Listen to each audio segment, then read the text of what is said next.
প্রিয় শিক্ষার্থীবৃন্দু, আজ আমরা শিখব কিভাবে এমএস ওয়ার্ডে ডিফল্ট পেজকে কাস্টমাইজ করে একটা সেটিং করে রাখা যায়।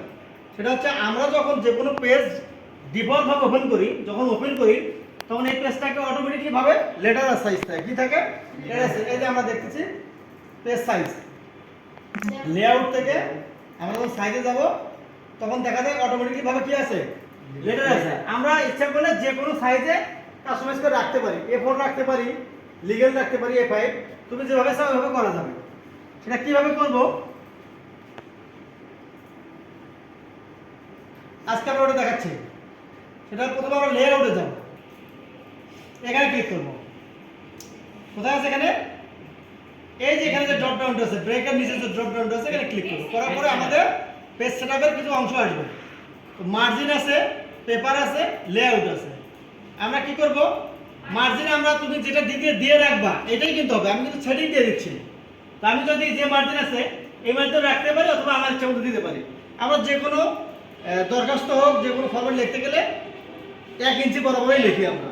তারপর তো 1 ইঞ্চি থাকলো। তো আমরা পেজটাকে এখন ডিফল্টভাবে সেটিং করব। A4 সেটিং করব, পেপারে সেটিং করব। পেপারে সেটিং করার পর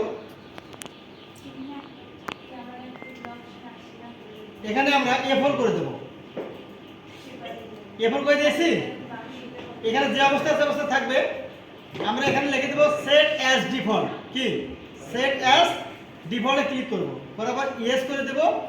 আমাদের যতগুলো পেজ নেব, এই পিসিতে যতগুলো পেজ নেব সব আমাদের ডিফল্টভাবে কি থাকবে, A4 সাইজে থাকবে।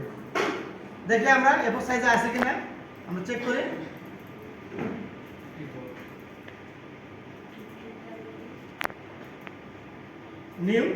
নিউ থেকে যে কোনো একটা ডকুমেন্ট নিয়ে নিলাম, কিন্তু যে কোনো ডকুমেন্ট নিলাম।